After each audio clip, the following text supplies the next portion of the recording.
Con la ciudad de Odesa iniciaré esta tercera parte del programa dedicado a la URSS. Este es un puerto sobre el Mar Negro con más de 1 millón de habitantes. Por su situación y población constituye la quinta mayor ciudad de Ucrania, la ciudad comercial más importante del país y la mayor ciudad de las costas del Mar Negro.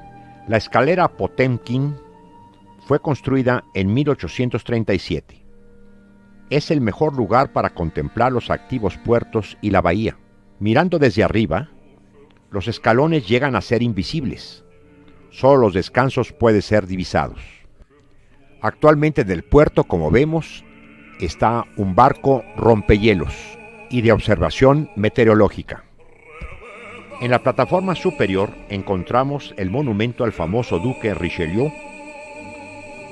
Él fue de origen francés, pero llegó a ser el primer alcalde de Odesa, ciudad que él amaba mucho y por la cual hizo un importante papel como gobernante de la misma.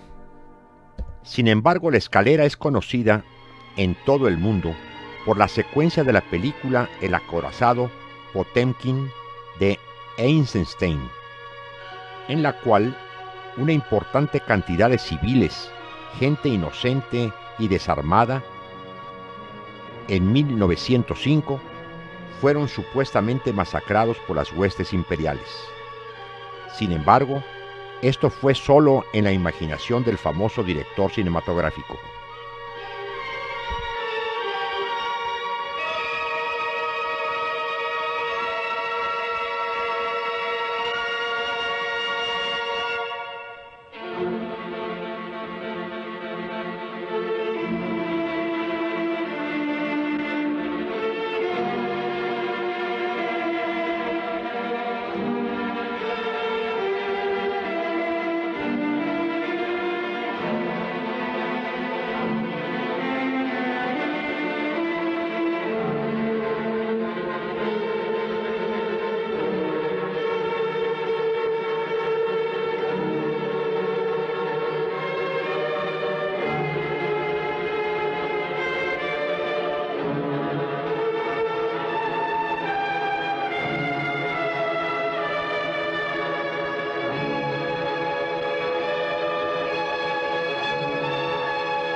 En la actualidad sigue siendo la escalera un importante atractivo turístico.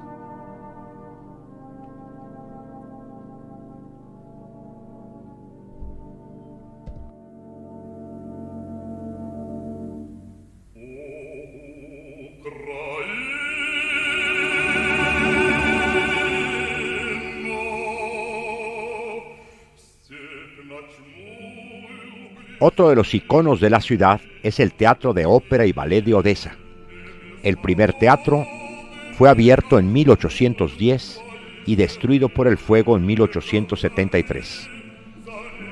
El edificio moderno fue construido al estilo neobarroco y abierto en 1887.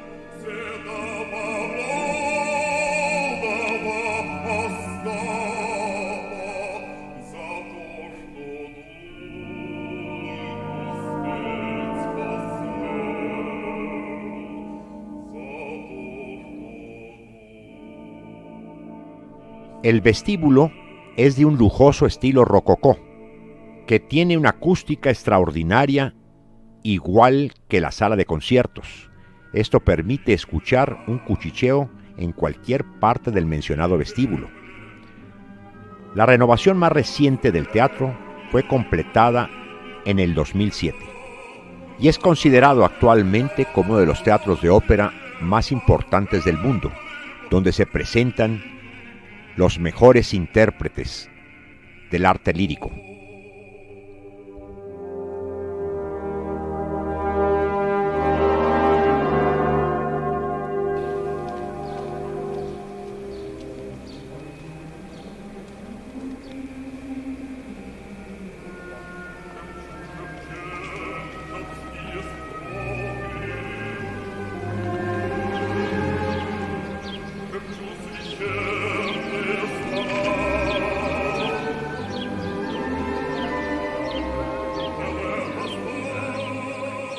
El Museo Arqueológico fue fundado en 1825 y dispone una impar colección acerca de la historia de la cuenca del Mar Negro.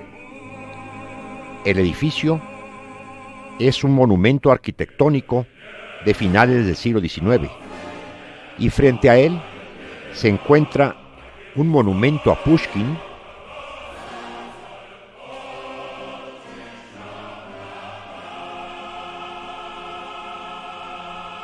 y también una copia de la famosa escultura Laoconte, El Dolor, grupo escultórico perteneciente a la escuela de Pérgamo.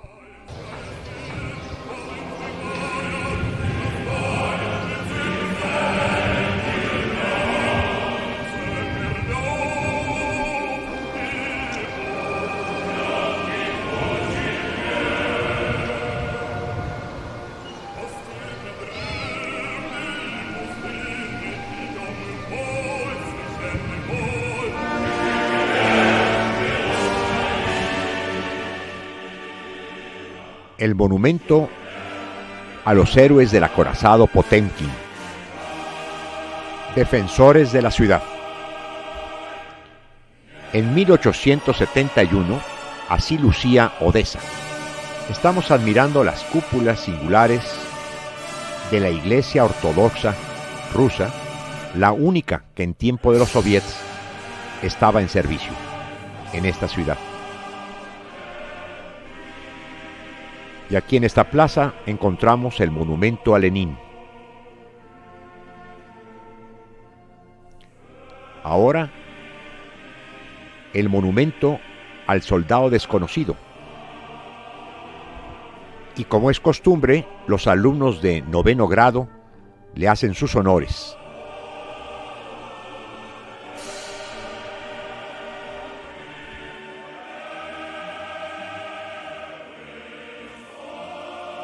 La estación de ferrocarriles de la ciudad, la iglesia del monasterio de San Pantaleón, que nos hace recordar, por supuesto, las catedrales del Kremlin de Moscú.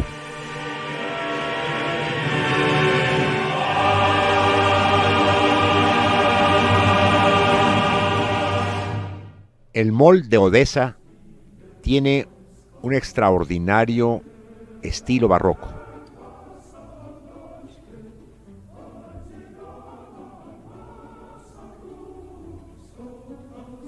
La playa más famosa de la ciudad es la Arcadia, que como las que vamos a ver en Yalta, son de guijarros, parecidas a las de la Ribera Francesa.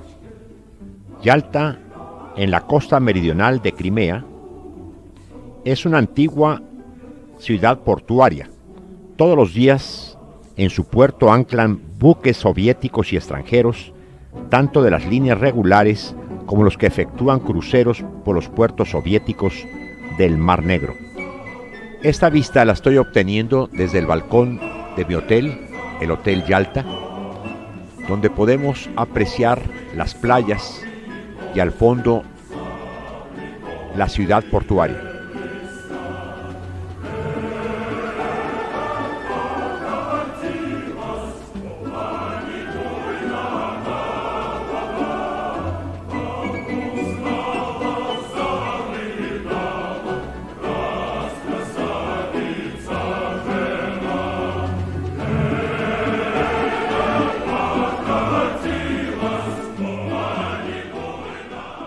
El hotel era el más moderno de la ciudad.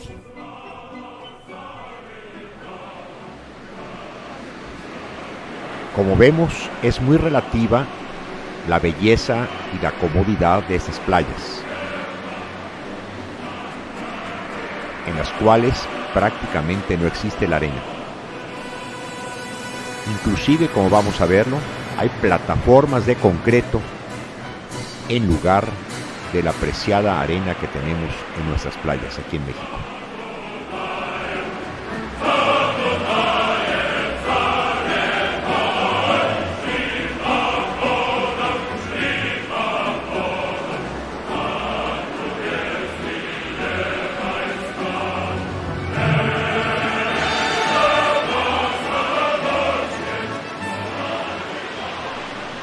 Desde la colina donde está el hotel hasta la playa hay un túnel y un elevador para bajar a la misma. El malecón es la parte más animada de la ciudad. Consta de 2 plantas. La inferior está a nivel del mar.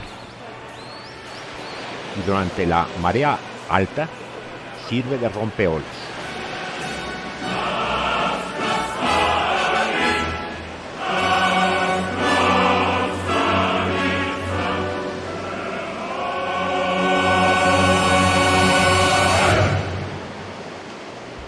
La parte superior de la plataforma es muy popular, como vemos. Parece que toda la ciudad saliera en las tardes a caminar por ella. Aquí se encuentran restaurantes, cafeterías, salones de té, bares, comercios. La iglesia ortodoxa rusa es del estilo precisamente clásico. Es la única que se encuentra en la ciudad de esta arquitectura.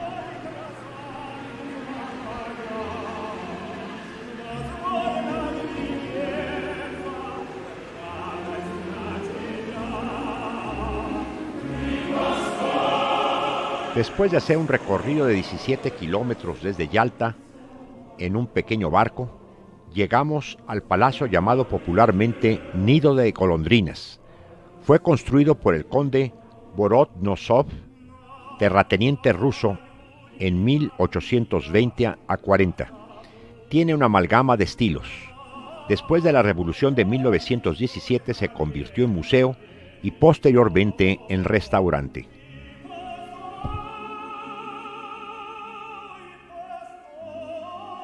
El Palacio Vorontsovsky está a unos 30 kilómetros de distancia de Yalta. Fue la casa del príncipe Mijaíl Vorontsov, el mariscal de campo ruso conocido por sus hazañas durante las guerras napoleónicas. El palacio es una mezcla de diseño de la Edad Media y el moro.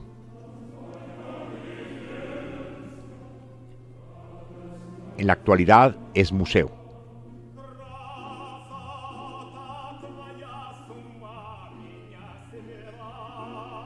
Está rodeado por un jardín que se llama Alupka.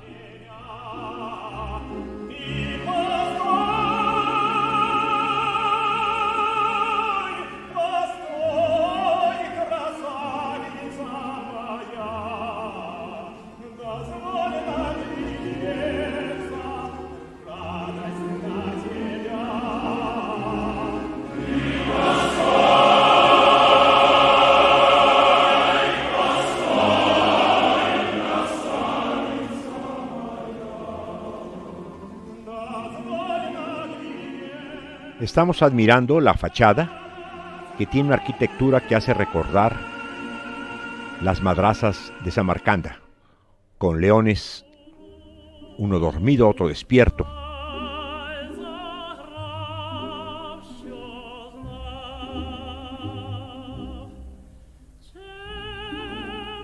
En el interior vemos el retrato del constructor y de su familia.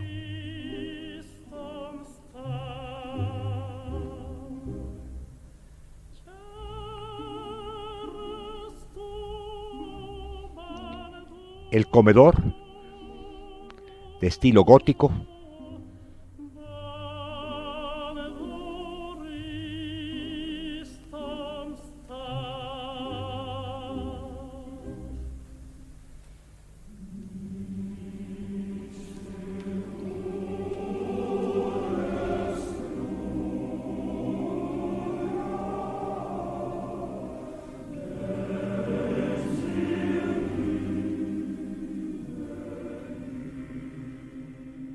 los jardines exteriores ya mencionados.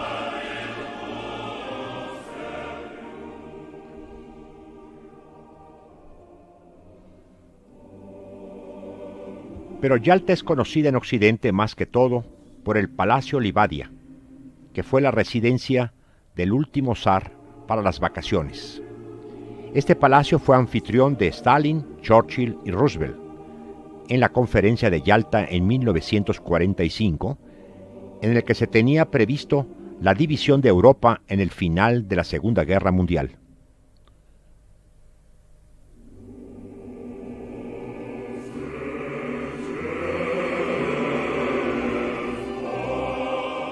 En la actualidad, en su interior podemos apreciar las salas en donde tuvieron lugar las juntas y reuniones de la Conferencia de Crimea.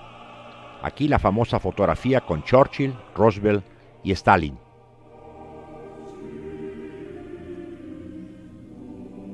Y las mencionadas salas.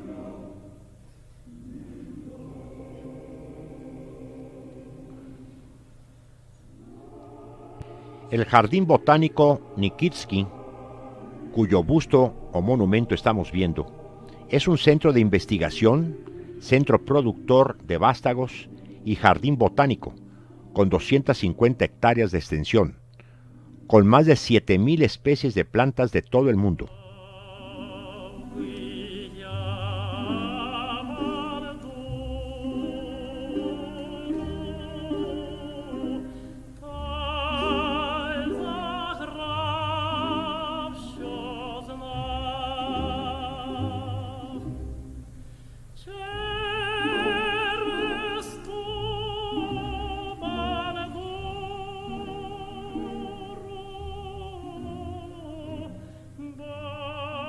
Dentro de esa variedad encontramos también plantas de México, como los cactus y nopales que vemos allí.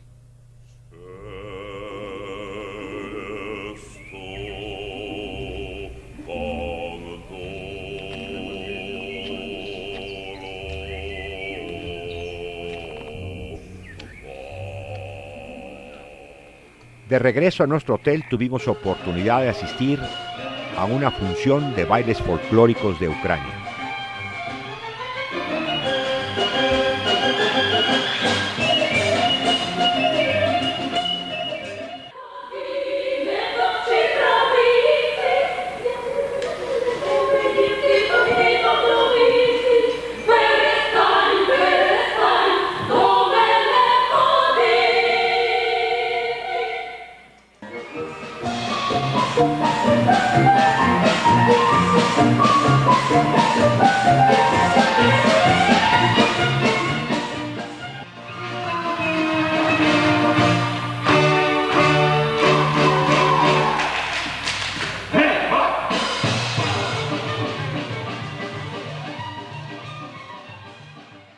En la República Bielorrusa, Minsk, su capital, es el centro de la provincia y del distrito que llevan el mismo nombre. Está situada en la elevación de Minsk, cuenta con un centro de espectáculos, iglesias de estilo ortodoxo ruso, como la iglesia de la Virgen de la Protección. Aquí es el Teatro de la Ópera, el centro cívico, con la plaza principal, sus amplias y modernas avenidas. Smolensk es una ciudad de la Rusia occidental a 360 kilómetros al suroeste de Moscú. Es una ciudad amurallada, ha sido destruida varias veces a lo largo de la historia. Se encuentra en el curso alto del río Dnieper, a ambas orillas. Destaca desde el punto de vista turístico el Kremlin de la ciudad, que es una fortificación del siglo XVI. Y aquí se encuentran las iglesias de la Epifanía, el de San Pedro y San Pablo, y la Catedral de la Asunción. Ese es el magnífico iconostasio de la Catedral de la Natividad, la mencionada Catedral de la Asunción, también con su iconostasio dorado.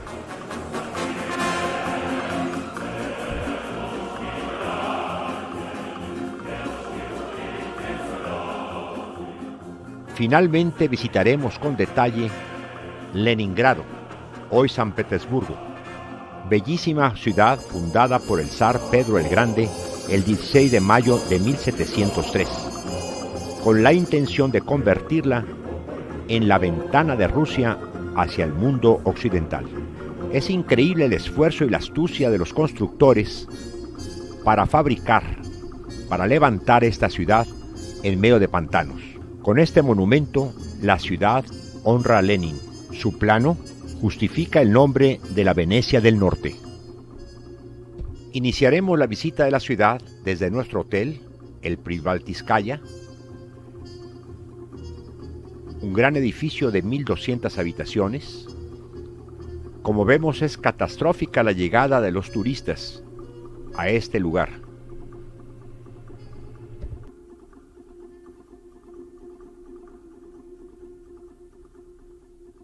Y después de haber resuelto el problema del equipaje, salimos a conocer la ciudad.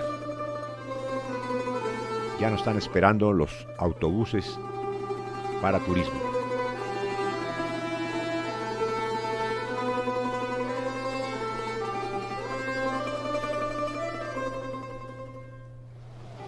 Mis compañeros y yo esperamos al guía.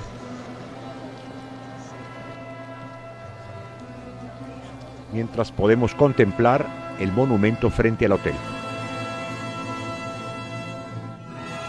Así lucía San Petersburgo, la zona del almirantazgo. Y empezamos el recorrido por un canal que cruzan la ciudad como arterias.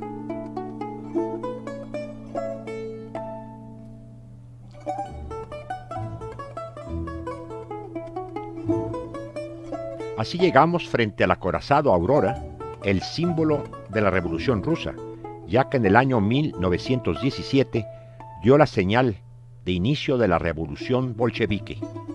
Ahora es museo.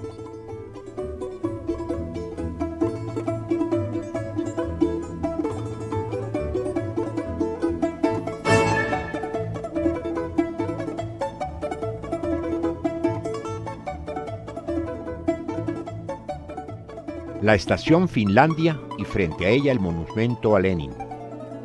El escudo actual de San Petersburgo. El Hermitage se encuentra situado en el corazón de la ciudad, entre el malecón del río Neva y la plaza del Palacio.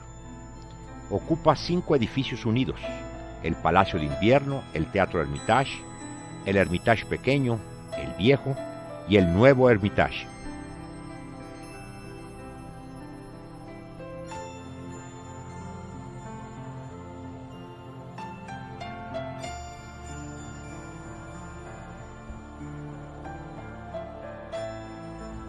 Ahora podemos distinguir las fachadas, como el Palacio de Invierno,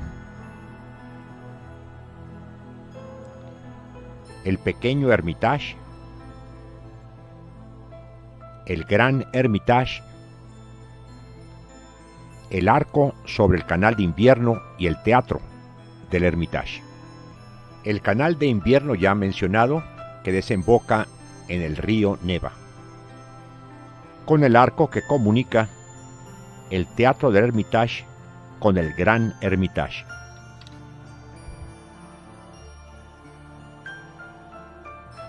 Y en esta panorámica vemos los 5 edificios del actual museo.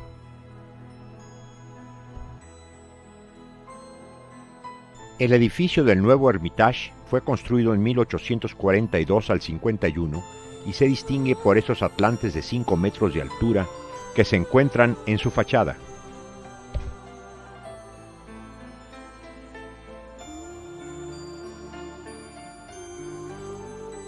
Son 2 de las fachadas del nuevo Hermitage, del cual ya hablamos.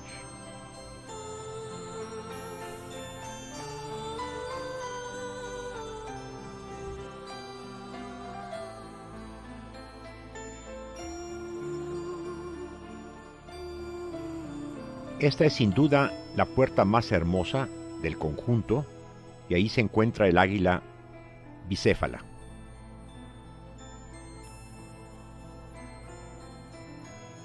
Dos de las fachadas del Palacio de Invierno. Hacia finales del reinado de Catalina II, la colección del Hermitage contaba con 3.000 cuadros, 7.000 dibujos, más de 70.000 grabados, 10.000 piedras talladas, que era su afición especial.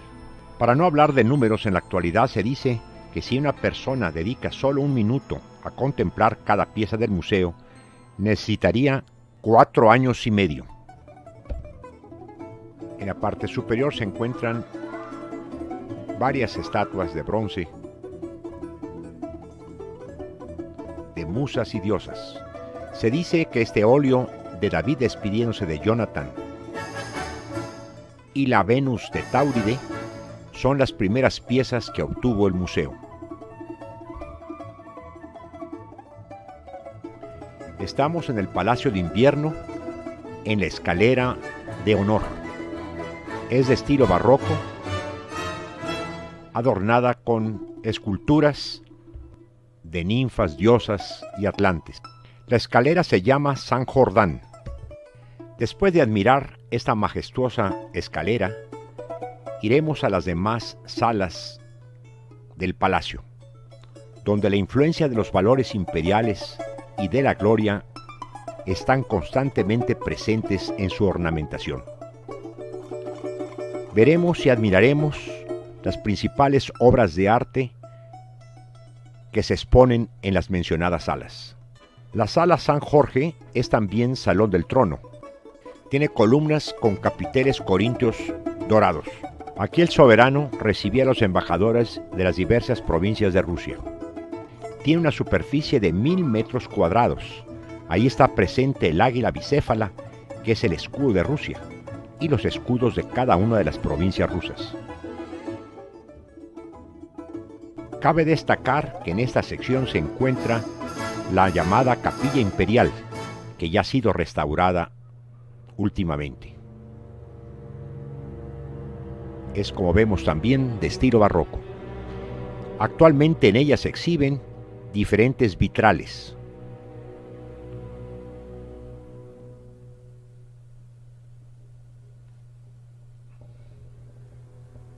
Entramos a la sala pabellón, adornada con galerías, rejas doradas, mosaicos esmaltados, como este romano que vemos en el piso de la galería, con la figura de la medusa al centro.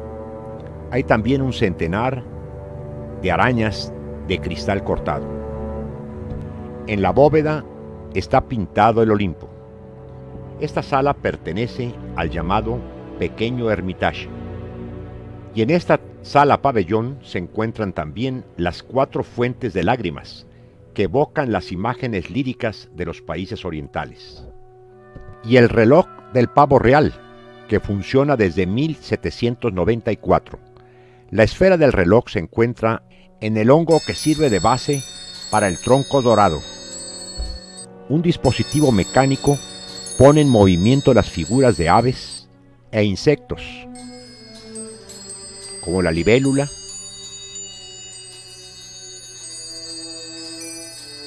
una ardilla, un caracol y luego la lechuza.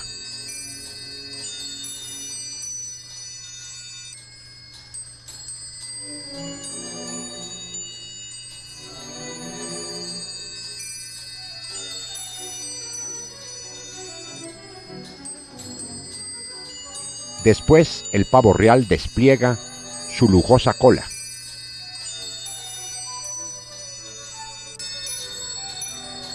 Inclina ceremoniosamente la cabeza. Gira lentamente. Y al final vuelve a girar, quedando en su posición inicial.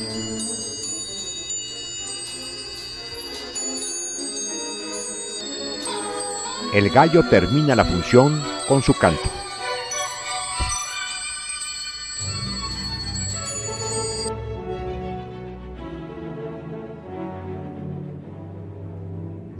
En la sala de Pedro I puede contemplarse el retrato del emperador con la diosa de la sabiduría, que le guía hacia nuevas hazañas, y hay también 2 escenas del triunfo de las tropas de Pedro I en la guerra contra los suecos. Y bajo esa gran pintura se encuentra, por supuesto, el trono del emperador.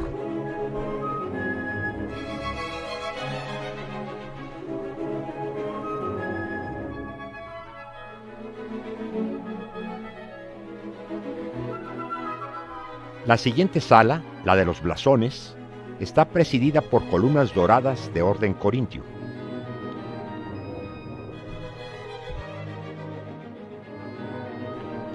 La razón de su nombre lo vemos claramente en esos conjuntos escultóricos. En la Galería de la Guerra se encuentran innumerables retratos al óleo de generales importantes del ejército ruso.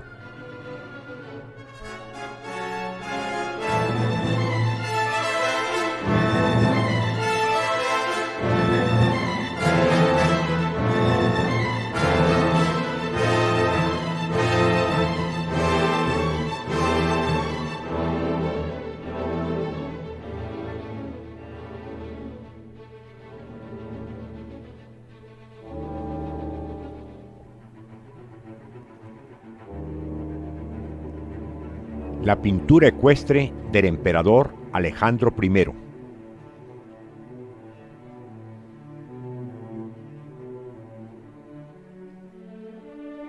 En esta sala encontramos una de las esculturas más importantes de Etienne Maurice Falconet, 1716 al 91. El amor. Es una obra realizada para la marquesa Pompadour. De Jean-Antoine Houdon, Voltaire, que expresa un espíritu inquebrantable sobre un cuerpo ya agotado. En esta misma sala encontramos de Nicolas Poussin, Polifemo en un paisaje, donde 3 ninfas son sometidas a la magia de la música de Polifemo. De Chardin, Atributos de las artes.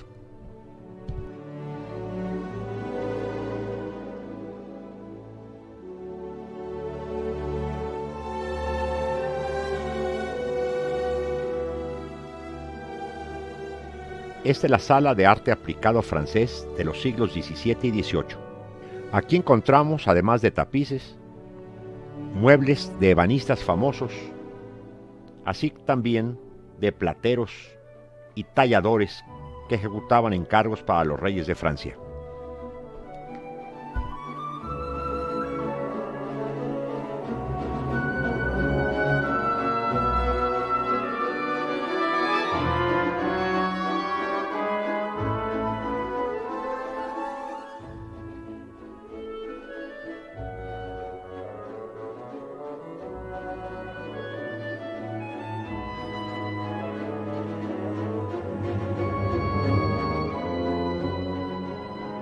A esta sala se le llama por razones obvias el Salón Dorado, y en ella se exhibe una importante colección de camafeos.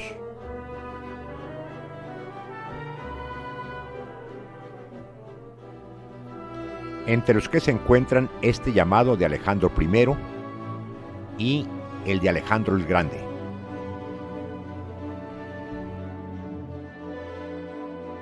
Esta es una de las llamadas habitaciones francesas. A este mismo conjunto pertenece el tocador, que separa el resto de la pieza con un pesado cortinaje y una reja dorada. El tejido color granate para el tapizado de paredes, los muebles y cortinas fue encargado a una fábrica de Francia. Encima de las puertas fueron colgados unos cuadros hallados en las reservas del Hermitage.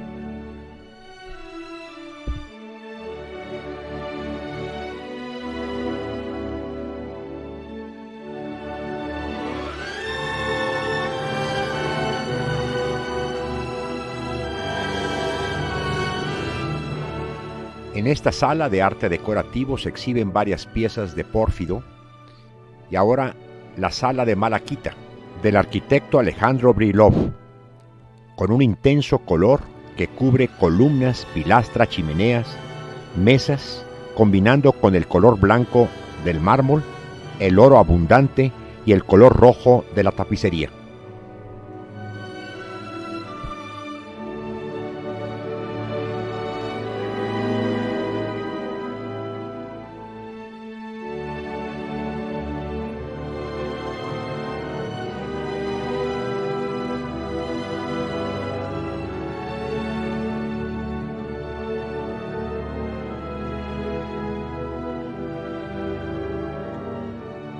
En sus vitrinas se exhiben también algunas piezas hechas del mismo material, la malaquita y el bronce dorado.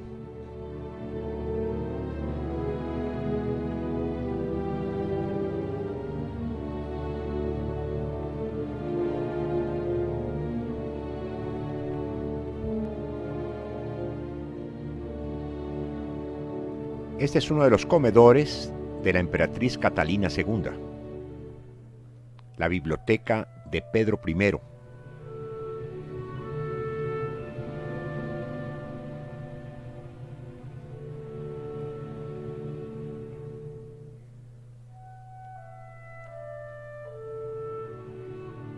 Es, como vemos, de estilo gótico.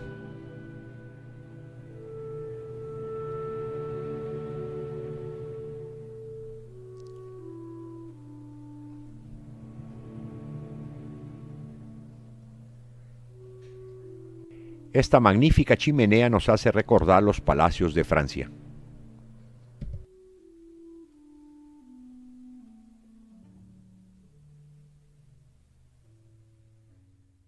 El sarcófago de Alejandro Nevsky fue llevado a este museo en la época soviética. Es de plata maciza.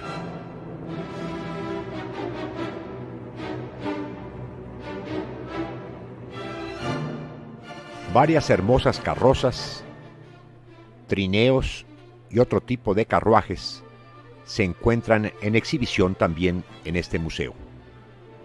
Todos ellos pertenecieron a los zares de Rusia, principalmente a la emperatriz Catalina y a Pedro I.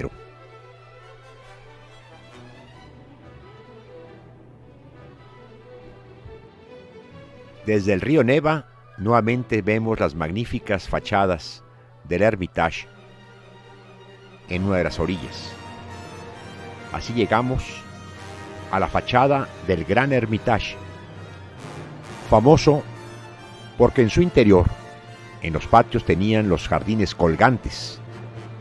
La sala Leonardo da Vinci la encabeza la pintura de este pintor, la Virgen de la Flor, o la Virgen de Benoit, de 1478.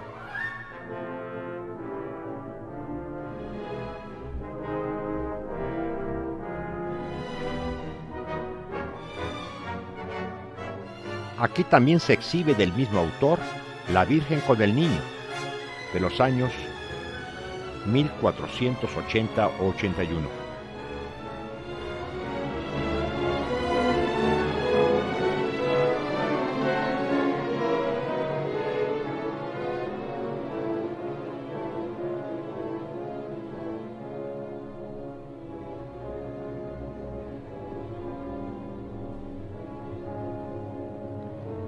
De Giorgione, Judith, año 1500.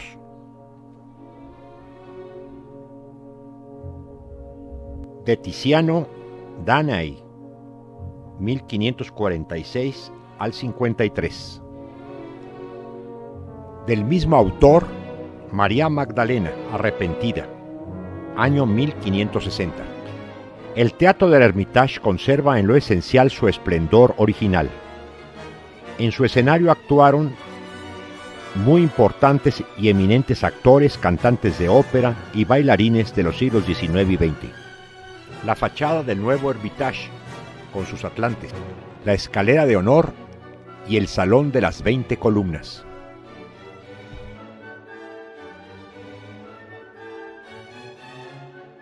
En la Galería de la Pintura Antigua hay también muestras importantes del arte escultórico. Y aquí se exhibe la Virgen con el Niño de Rafael, de 1503. La Virgen con San José y el Niño se ha puesto en duda el autor y se cree que es Rafael. En este salón de pintura italiana hay óleos de grandes pintores.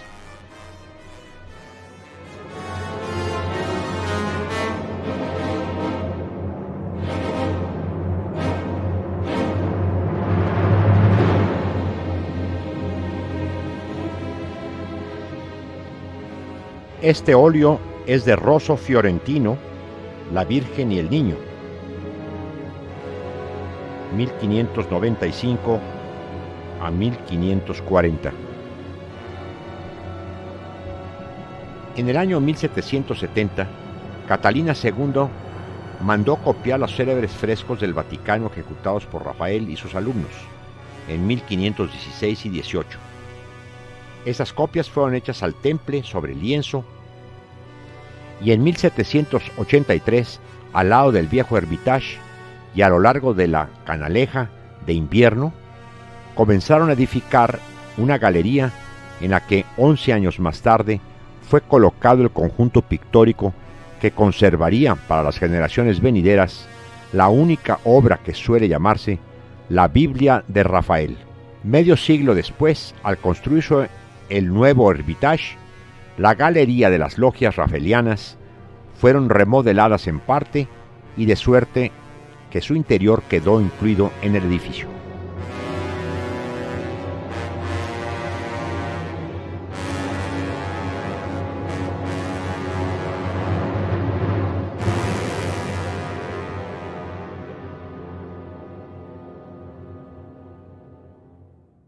Esta sala de la pintura italiana se le llama la Sala Pequeña con Lumbreras.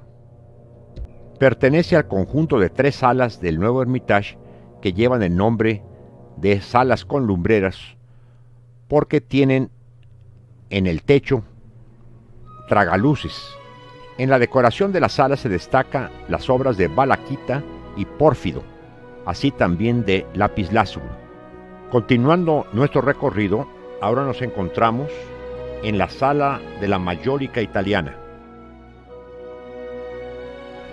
Esta sala se dedica a la presentación de pinturas holandesas y de Flandes. En este gran salón, pintura española.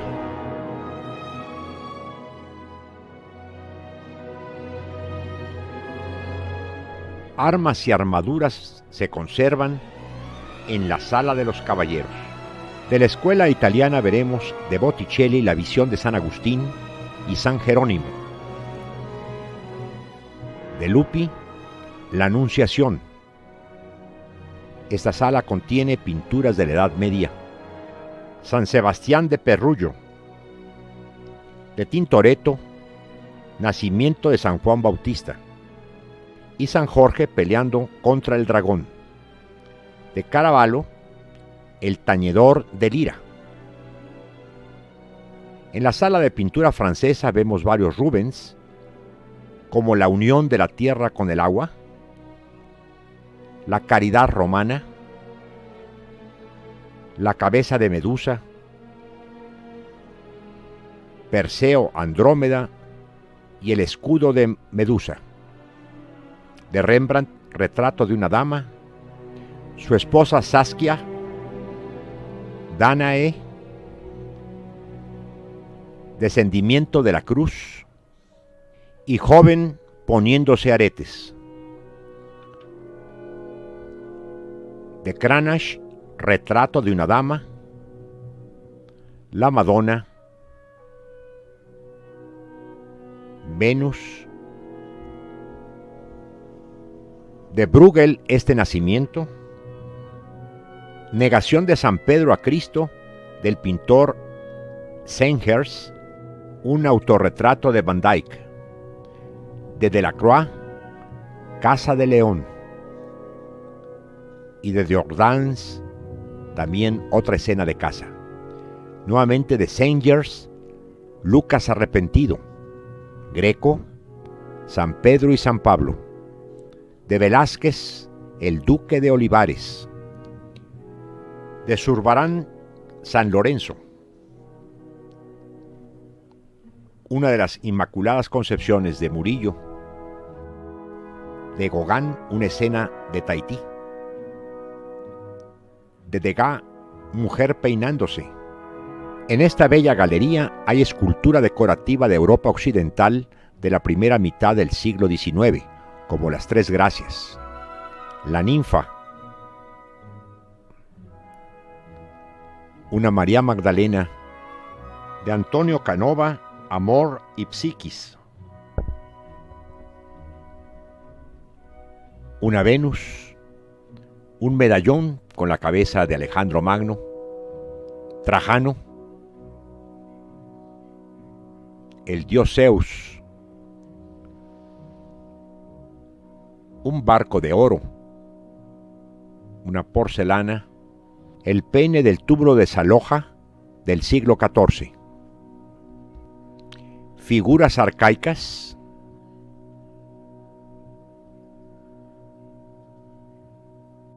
sarcófagos egipcios, uno de los famosos huevos de Fabergé. En la impresionante plaza, enfrente al Hermitage, tiene en su centro la columna de Alejandro I, el arco triunfal del edificio del Estado Mayor.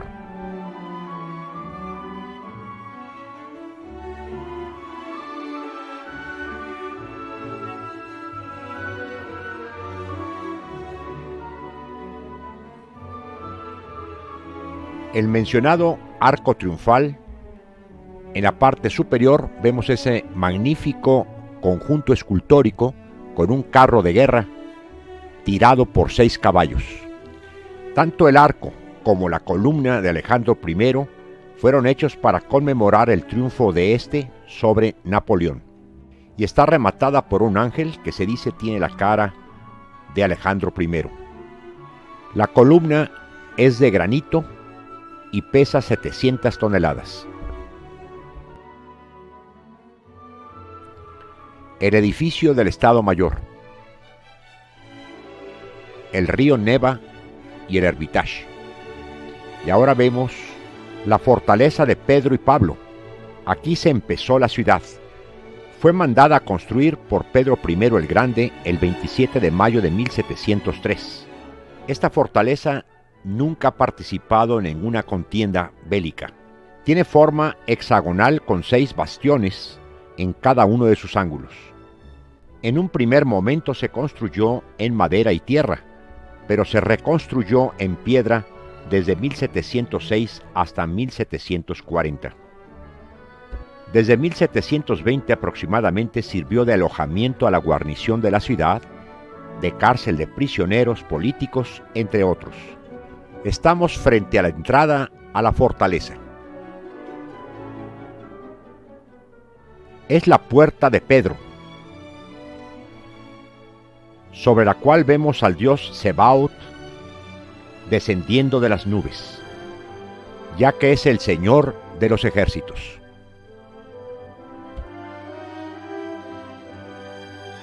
La Catedral de Pedro y Pablo ocupa el centro de la fortaleza y es el monumento de mayor valor aquí. Data del año 1712, hizo el diseño y dirigió las obras Domenico Tresini. La dorada aguja del campanario, disparada hacia la altura, dominando todo el despliegue arquitectónico de las márgenes del Neva, debería simbolizar la llegada de Rusia al mar Báltico, y tiene una altura de 121 metros. Está coronada por un ángel con una cruz con veleta. Este fue el edificio más alto de Leningrado. En su interior se encuentran los sarcófagos de varios zares, entre ellos el de Alejandro II, su esposa,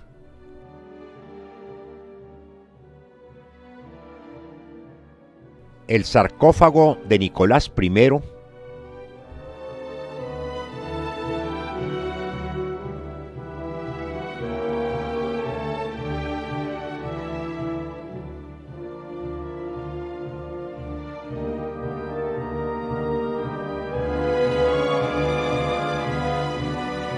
como es lógico, aquí también se encuentra el de Pedro I,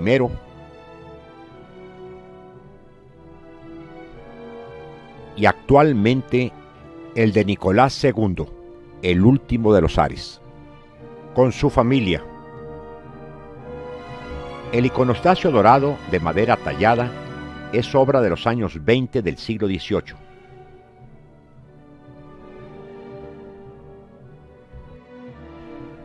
Nuestro grupo sale de la fortaleza de Pedro y Pablo para admirar las llamadas playas del río Neva junto a la fortaleza, donde en días como este de fiesta, muchos habitantes de la ciudad salen a solearse y a darse un baño.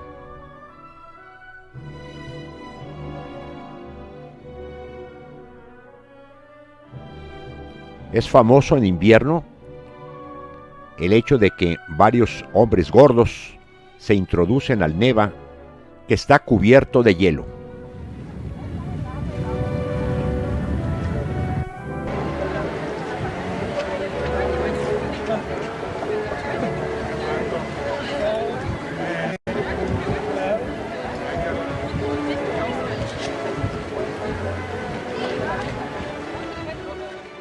También en los terrenos de la fortaleza se encuentra la Casa de la Moneda y el Museo de Artillería.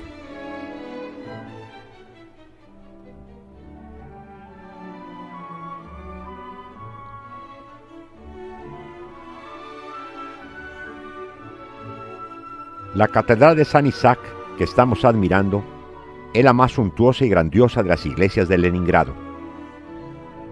Este edificio se comenzó al inicio del siglo XIX y fue lamentablemente dañado durante la Segunda Guerra Mundial. Más de 400 esculturas y altos relieves, obras de grandes maestros, adornan la catedral por dentro y por fuera. Cada uno de los 4 altos relieves de bronce de los frontales de los pórticos pesa hasta 600 toneladas. Vimos la figura de San Isaac bendiciendo una pareja con vestuario romano. Aquí la veneración que se tiene a la Virgen María.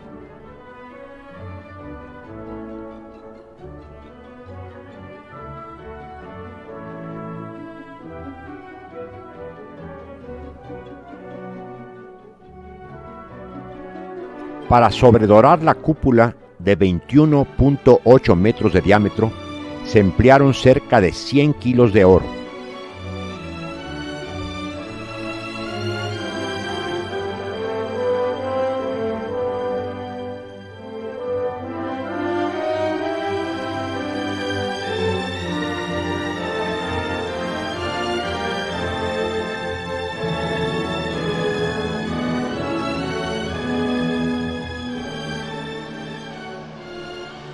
También dentro de las esculturas exteriores podemos distinguir a evangelistas. Aquí la escultura de San Isaac con la pareja romana.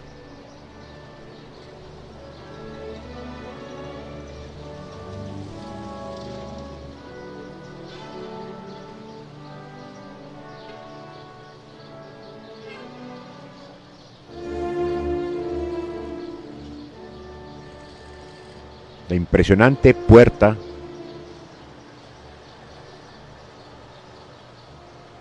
también finamente decorada.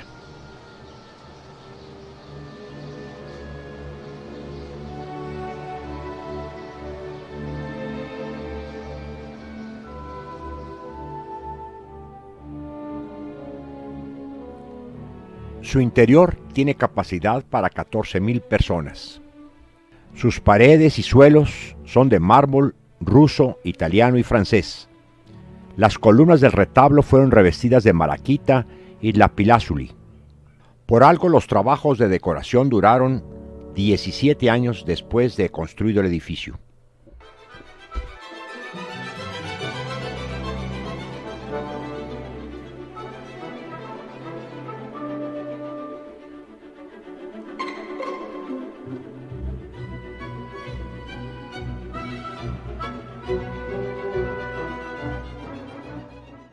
Se puede subir hasta el tambor de la cúpula, desde donde se disfruta una magnífica vista de Leningrado.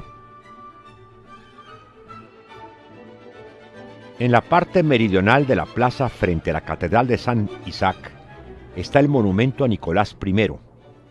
Data de los años 1856 al 59. Tiene un pedestal de granito pórfido y mármol de distintos colores y mide 16.25 metros de altura. Y frente a la estatua ecuestre se encuentra el Palacio Mariinsky, sede del Comité Ejecutivo del Soviet de esta ciudad. Estaba destinado para María, hija del zar Nicolás I.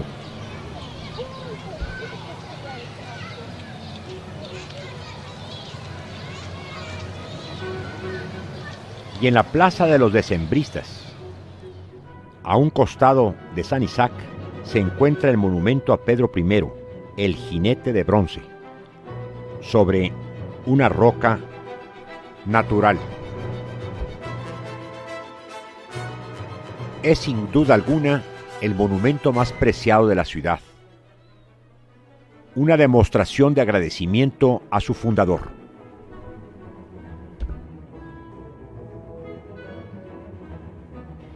Desde esta plaza vemos el Museo de Curiosidades, las columnas rostradas y un puente sobre el río Neva. Al fondo, la Catedral de San Pedro y San Pablo, en la fortaleza del mismo nombre. El edificio de la Academia de las Ciencias de estilo clásico, nuevamente el Museo de Curiosidades. La columna rostrada, junto al edificio de la antigua bolsa. El Palacio del Príncipe Menshikov, primer gobernador de la ciudad e íntimo compañero de lucha de Pedro I. Ahora con más detalle, el edificio de la Academia de las Ciencias. La exposición del Museo de Zoología que vemos al frente cuenta con más de 30.000 objetos y es parte pequeña de su colección. El total es 15 millones de objetos de exposición. Nos recibe una araña de gran tamaño y también el esqueleto de un mamut. Sin embargo, uno de los objetos únicos es el mamut, que está muy bien conservado por haber estado en la congelación constante de Siberia. Fue encontrado en ese lugar en 1900.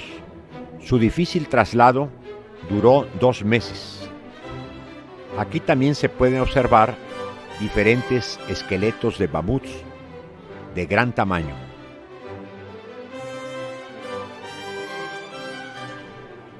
Y las momias de crías de mamut que fallecieron 40.000 años atrás.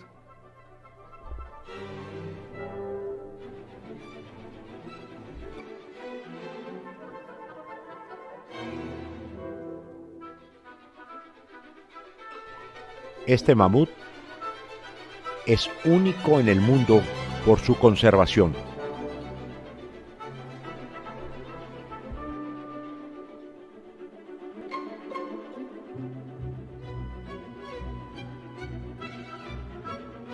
El Museo Etnográfico. El edificio del Almirantazgo data de 1806. Ya sus contemporáneos consideraban que era una de las mejores galas de la capital, y a los 200 años sigue siendo una evaluación correcta. Desde hace muchos años, la aguja del Almirantazgo, coronada por una giradilla fragata dorada, es el emblema de la ciudad del Neva.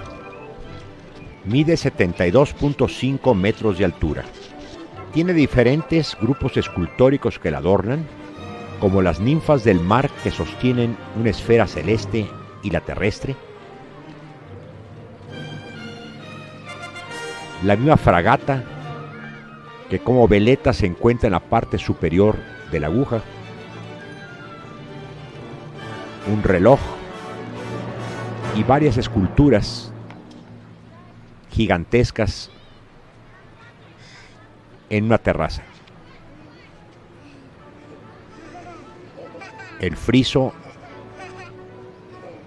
las ninfas que sostienen el globo terráqueo. Pese a que la arteria principal de la ciudad fue formándose a lo largo de más de 250 años, causa una impresión de integridad y armonía.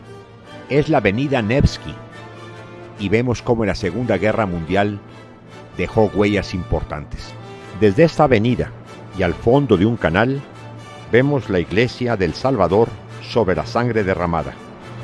Es la más turística de las iglesias actualmente en San Petersburgo. En la época soviética era un taller. Es un verdadero museo de mosaicos y fue construido en el sitio donde fue asesinado el zar Alejandro II. Admiremos su decoración y sus mosaicos, tanto dentro y fuera de la iglesia. Sus murales de estilo bizantino,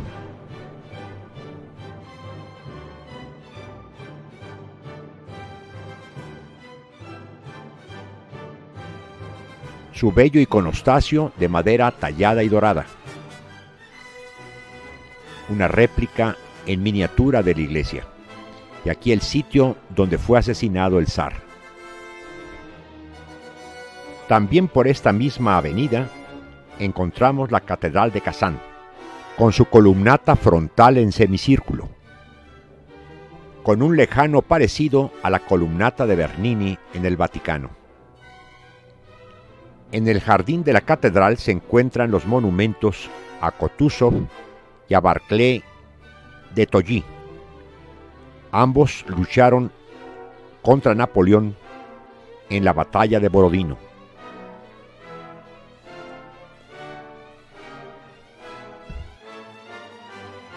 La catedral, en la época soviética, desde 1939, fue el Museo de las Religiones y el Ateísmo. Actualmente es un museo de arte religioso.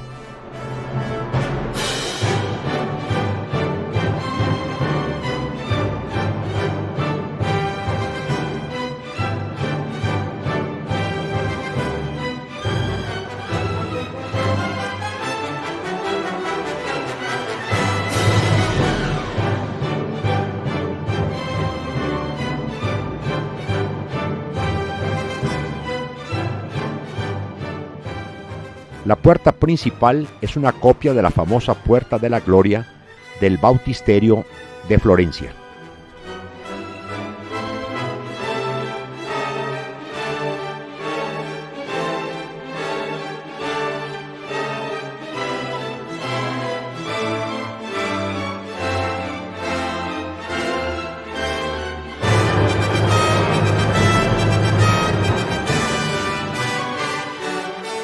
Ahora estamos contemplando su magnífico interior.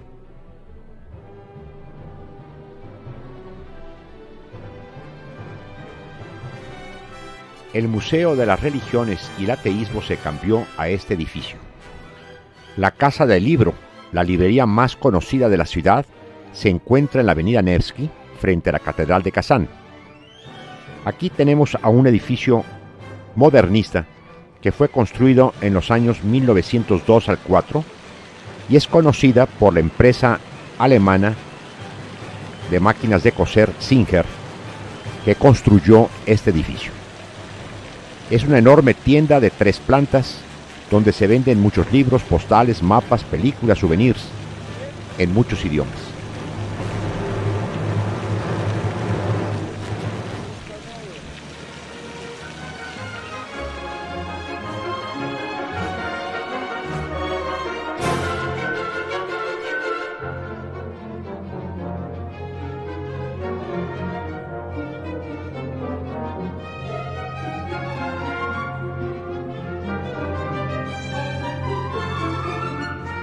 Por la avenida Nevsky da la impresión de que todos los habitantes de Leningrado pasan al mismo tiempo por ella.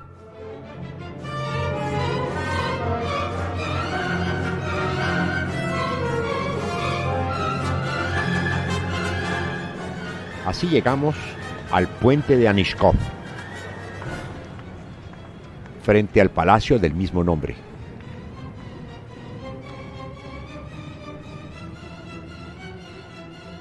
Como característica principal tenemos estos 4 grupos escultóricos que representan a los domadores de caballos, en 4 episodios del amansamiento del rebelde caballo por el hombre. En la fachada del Palacio de Anishkov vemos entre las columnas gigantescas esculturas en forma de antiguos paladines rusos, a manera de atlantes.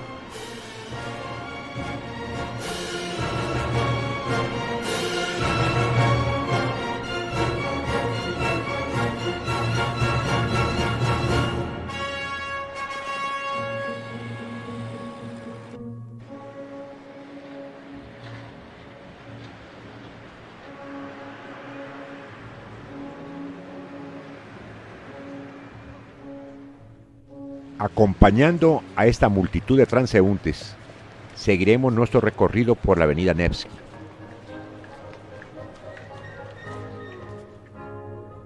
Hasta llegar a la estación Moscú de ferrocarril y al Teatro Académico de Drama Pushkin, frente al monumento a Catalina II.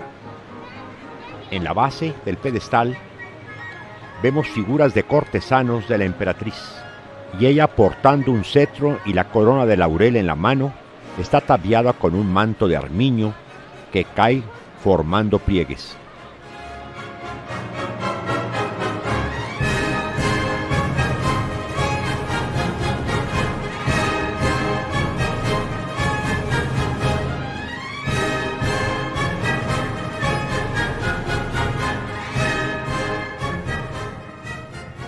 La figura de la soberana es solemne y teatral. En la fachada del teatro tenemos el carro de Apolo, protector de las musas.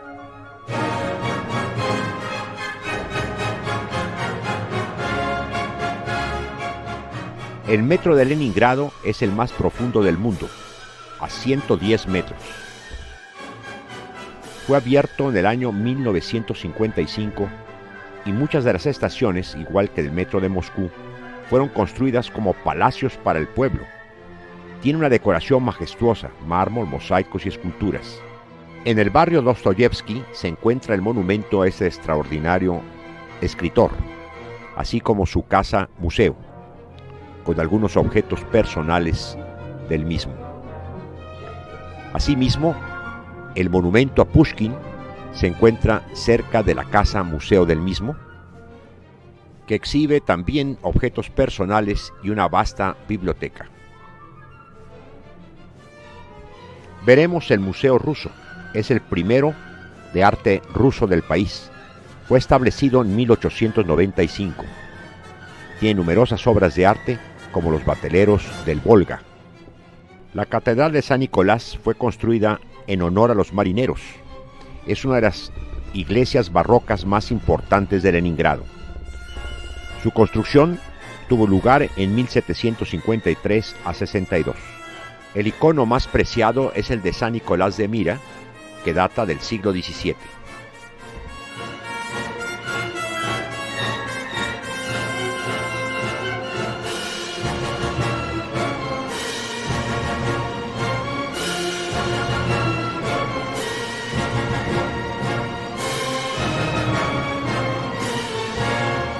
La Catedral de Vladimir, convento o monasterio Laura, está dedicado a Alejandro Nevsky, el príncipe de Novgorod.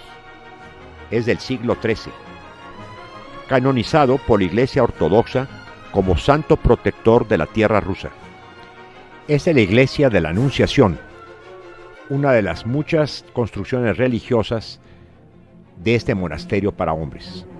Junto a él se encuentra el cementerio de San Lázaro, que surgió después de la fundación del monasterio.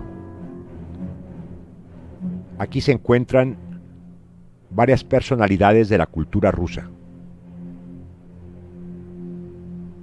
Y junto a él se localiza el cementerio Tikhvin,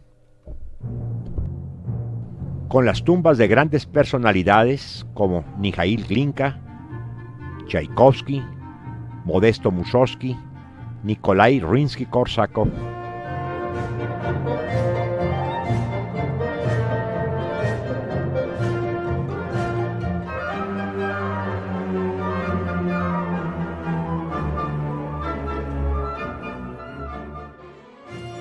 Esta es la tumba del gran escritor Dostoyevsky. El conjunto del monasterio del Smolny, situado en la Plaza Rastelli, fue construido con el objeto de ser un convento para monjas. Al no haber sido concluido cuando Catalina II sube al trono, da un decreto para que pasara a ser Instituto de Señoritas de la Nobleza, primer centro docente de Rusia de este género. Es barroco en el exterior y neoclásico en sus interiores. Ahora pasemos al Palacio de los Príncipes Yusupov, una de las más ricas y nobles familias de la historia rusa. Fue construido alrededor del siglo XVIII. En uno de los salones del palacio sucedió el asesinato del personaje Rasputín, aquel místico curandero tan importante para la familia del zar Nicolás II. Cuenta con un elegante teatro familiar para casi 180 asientos y poseedor de muchas obras de arte. El Teatro Kirov, nombre que llevó durante la época soviética y actualmente Mariinsky, es considerado como uno de los grandes catedrales de la ópera y ballet en el mundo. Aquí ha trabajado el coreógrafo Petipa, los bailarines Mikhail Baryshnikov y Nureyev, el cantante Fedor Chaliapin.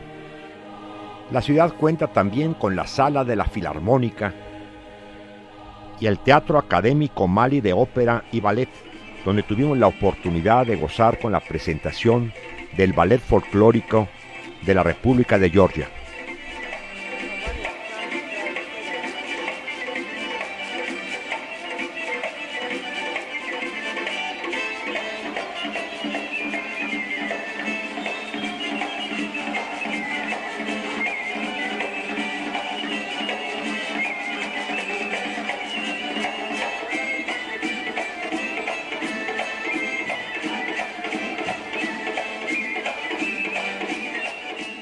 Una de las características de este baile folclórico es la utilización de la punta del pie para bailar los hombres,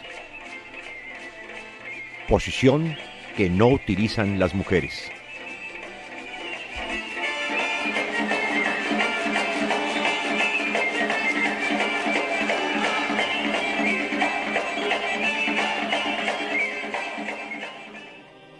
La mezquita de Leningrado, con 2 alminares, adornada con azulejos policromados.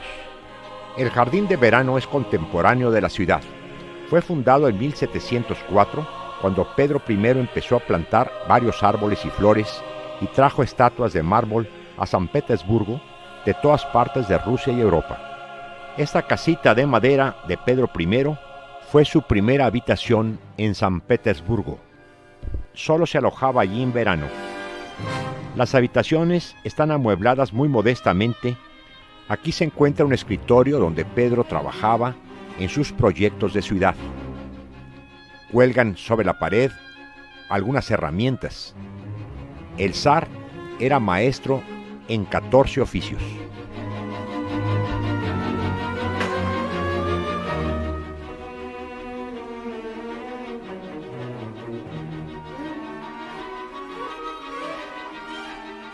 En las afueras de Leningrado, otra residencia de los zares, cerca de Pushkin, rodeada por un inmenso parque, es el Palacio Pavlovsk, Patrimonio de la Humanidad.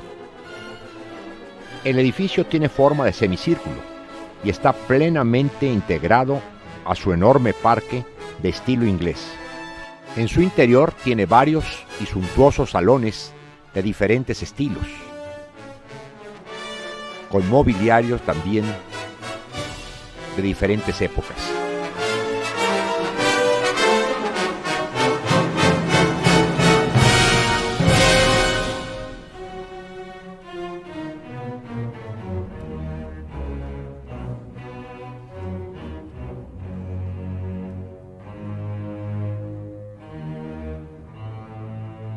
En el jardín hay varios puentes románticos, pabellones y esculturas, tanto de bronce como de mármol.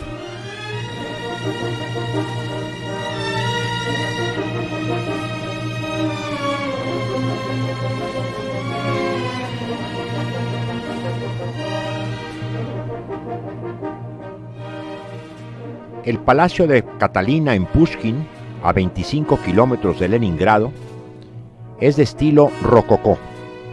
Era la residencia de verano de los zares de Rusia. Tiene su origen en el año 1717. En 1733, la emperatriz Ana le hizo arreglos y ampliaciones.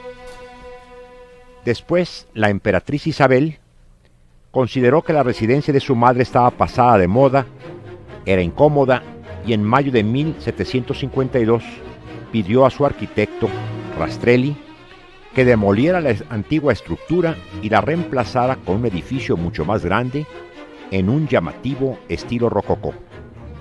La construcción tardó 4 años. El arquitecto le presentó el flamante nuevo palacio de 325 metros de largo a la emperatriz, a sus aturdidos cortesanos y los estupefactos embajadores extranjeros. En vida de Isabel, el palacio ganó fama por su exterior obsesivamente lujoso. Se usaron más de 100 kilos de oro para dorar la sofisticada fachada de estuco y numerosas estatuas erigidas sobre el tejado. Enfrente del palacio se diseñó un enorme jardín formal, imitando al pabellón del Hermitage azul. El palacio, como vemos, ha sufrido cambios y destrucciones, como en la Segunda Guerra Mundial. Esta escalera, llamada de Stasov, fue construida para reemplazar la antigua escalera circular que llevaba a la capilla de palacio. Continuemos con el comedor de los cortesanos, el conjunto de habitaciones y salones de estilo rococó. Del mismo estilo, este comedor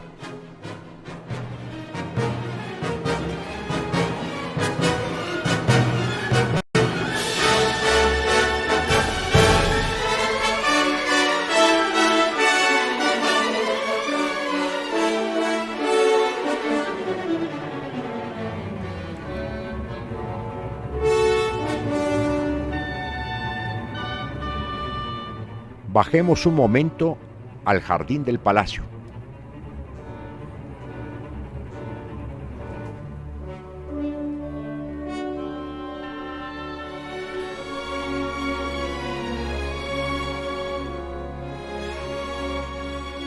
En él vemos los pabellones privados.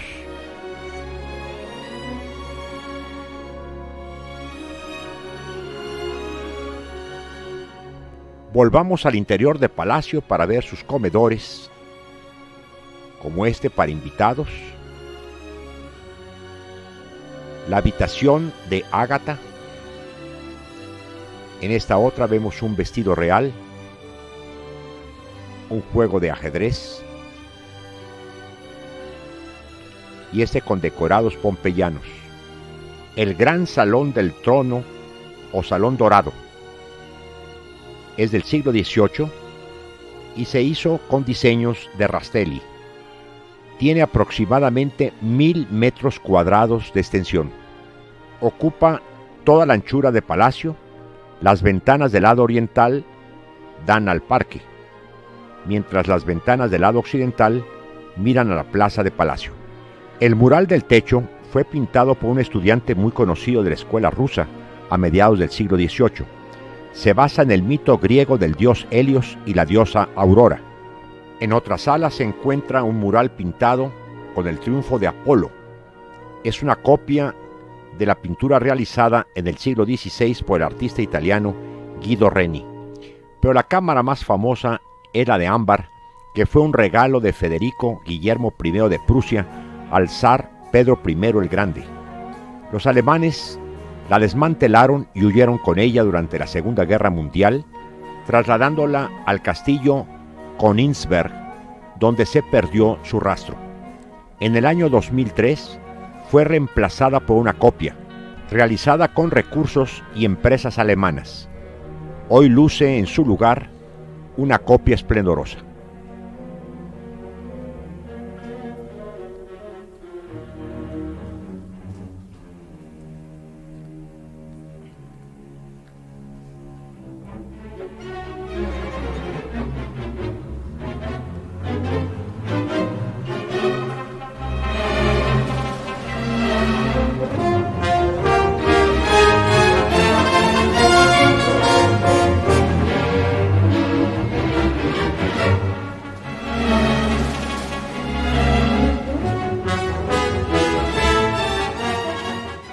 Y para cerrar con broche de oro este programa, iremos al Palacio de Verano, Petrov Dvorets, hoy Peterhof, que fue diseñado para ser la pieza central del Versalles ruso de Pedro el Grande.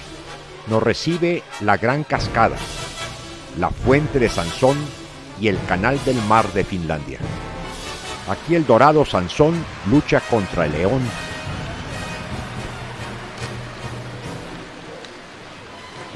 Grifos representando dioses y seres del mar. Figuras míticas, dioses y musas. El Canal del Mar.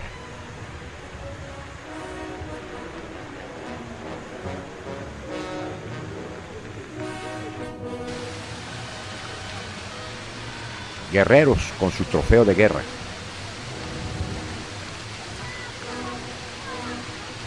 Los inmensos jardines con sus fuentes y pabellones.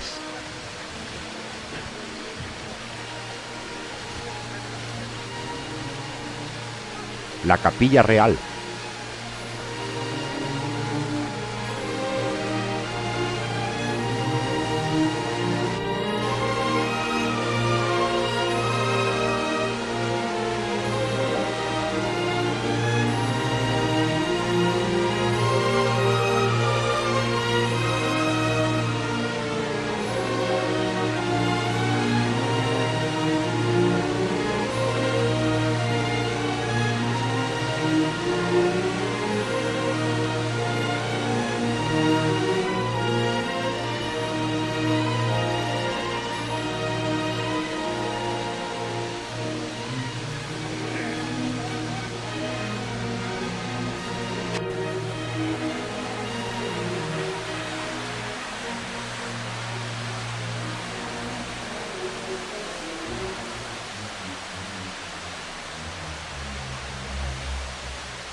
Este es uno de los pabellones para invitados más importantes del palacio.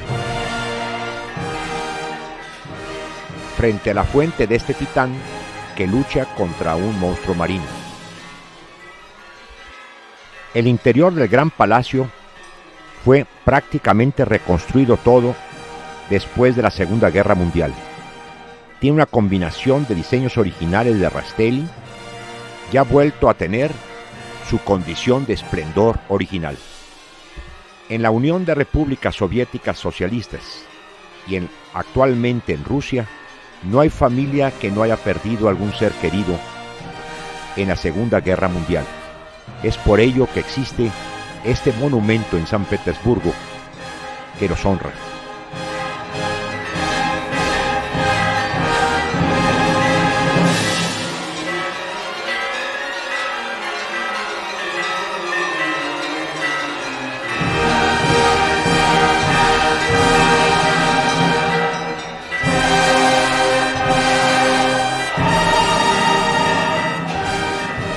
Hemos recorrido solo algunas de las 260 ciudades y regiones de la desaparecida URSS, que contaba con más de 150,000 monumentos o lugares históricos, arquitectónicos o artísticos. Pero con esta experiencia, espero que haya quedado en ustedes una idea de lo que fue ese país, que progresó importantemente y después volvió a desintegrarse en varios países, que actualmente, al conseguir su autonomía, quieren sobrevivir en la vorágine de la competencia económica, comercial, política, racial y religiosa. Traté de mostrarles cómo vivían los soviéticos, cómo eran, trabajaban, descansaban y se divertían. Cada quien, espero, se haya formado su propio punto de vista sobre todos esos aspectos. Muchas gracias.